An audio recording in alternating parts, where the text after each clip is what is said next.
Hi everyone, welcome back to another episode of Gameplay Classic. In this video, we are going to be learning how to change language on Fruit Ninja 2. To change your display language settings on Fruit Ninja 2, first of all, open up your Fruit Ninja 2 application on your mobile device. Make sure that you are inside this main home page.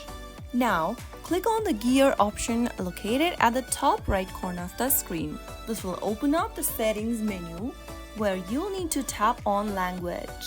From the list of available languages on the screen, choose the one that you'd like to change to for your display. After selecting the language, you can get back to the main home page and you will immediately witness that you've successfully changed your display language for Fruit Ninja 2.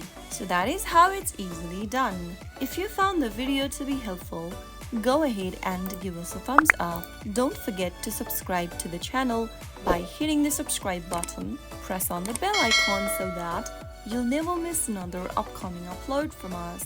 I will be back again in the next video. Thank you for watching.